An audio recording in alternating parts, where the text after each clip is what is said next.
attempt to essentially give people cover on the minimum wage and on a bill that will die. This is not going to be enacted into law. We know that because the Senate has already made it clear that they're not going to support this legislation.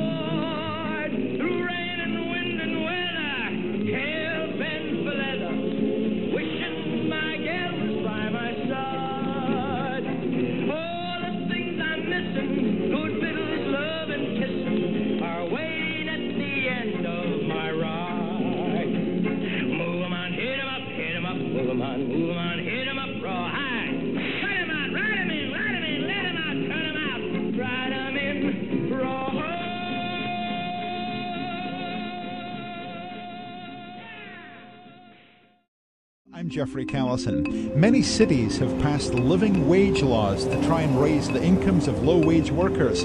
Has the living wage worked? Find out today on Insight. Good morning, Commissioner. You kindly state your name and On July 26, 2006, merely 1 week before the national minimum wage increase failed to pass through Congress, aldermen of the Chicago City Council convened to vote on a measure that would far surpass all previous federal efforts. The Living Wage, or Big Box Ordinance, proposed that retailers over 90,000 square feet, such as the Home Depot and Walmart, should be required to raise their salaries to a minimum of $10 an hour with $3 in health care benefits by 2010. Recent election campaigns in Illinois greatly contributed to an increased political awareness surrounding the vote. Adding fuel to the debate was the historical background of the city of Chicago itself, which had witnessed many, often hotly contested labor-related disputes. Under these circumstances, the living wage debate generated much attention, dispute, and conflict within one of the most notable arenas in the U.S. The city of Chicago is growing, and cost of living goes up just like everything else.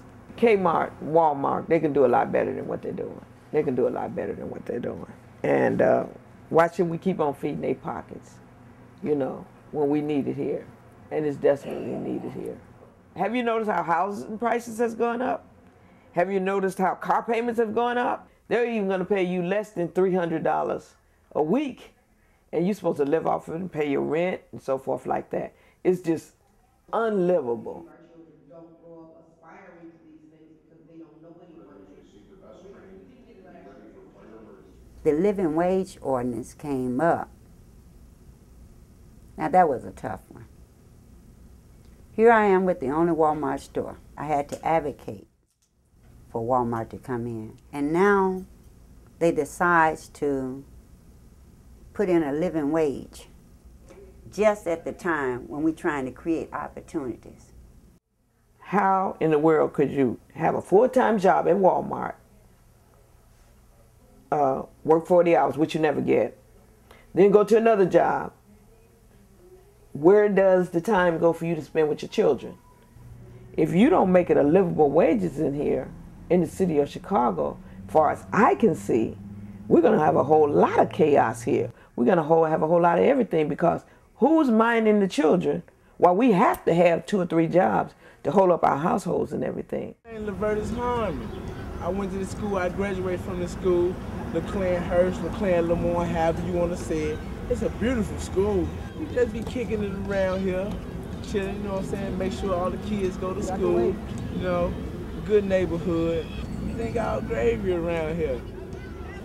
Built a mall down the street, which make it even more better for the neighborhood.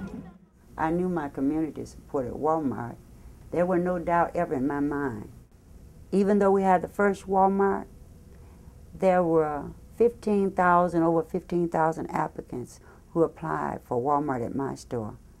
We were only able to create 450 jobs. So they need some more Walmart stores and some more business. And if we had passed a minimum wage, a living wage ordinance, we would be a little island all to ourselves. Chicago has a living wage. Well, guess what? Everybody else go out to the suburbs then. The business leave. I don't have to stay here. So that's why it's no good. The ministers were telling the people that they didn't think the big box living wage was good because they were going to stop the stores from coming in. I don't believe that, because they're coming no matter what. because city of Chicago sets the stage for a whole lot of other cities and states. We went to about 7 or 8 communities, and we went door knocking on doors to find out what the people really thought about the big box living wage. And we had an overwhelming percentage of the communities and the wards supporting it. How were we going to fight this living wage?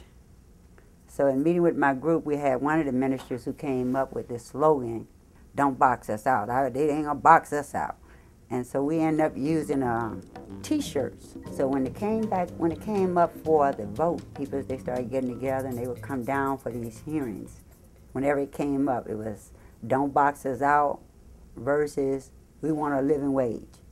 There were the ACORN group, the SEIU group, you know, and a lot of the unions had one part, we'll have the other part. Martin Luther King told me, and I believe everything coming out of Martin Luther King mouth, if you're going to fight for something, fight for something.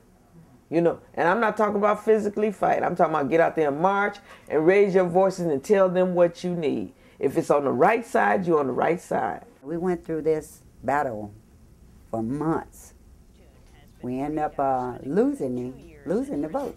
And we'll go to Chicago, where the city council has just approved a measure requiring Walmart and other companies to pay employees not the minimum wage, but a living wage. The vote makes Chicago the largest city with such a rule. The measure passed 35-14, despite opposition from Chicago Mayor Richard Daley and threats from retail giants like Walmart and Target. Quote, "This vote sends a message that Chicago is closed for business, closed for development, and closed for job creation." We're trying to bring something in, and if it's right, it gotta stay right. You can't take a wrong and make it right, and that's what they were trying to do, take something wrong to overshadow what was right to just get their way. We knew that when it was put on the agenda for the election coming up, that it was going to pass then. Now we're just worried about what the mayor's going to do. I was sitting at home, and it was still running, and then I started learning that the mayor had some option. The mayor could veto. You know, we started researching the mayor could veto. He needs X amount of votes. Then you start hearing the news kept rolling. Next thing I know, this alderman who voted for the living wage, they're going to change over. I was just totally shocked when I had passed the first time, because we went out door knocking and everything and asked the community, well, what do you think? Oh yeah, we need a livable wage, you know, we need some more money and so forth. And then I'm looking at our elected officials who we put in office, went up there and totally changed their vote after it was passed.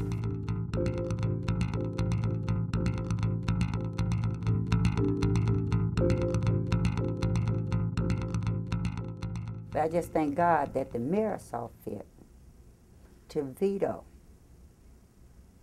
That's when right come back in place.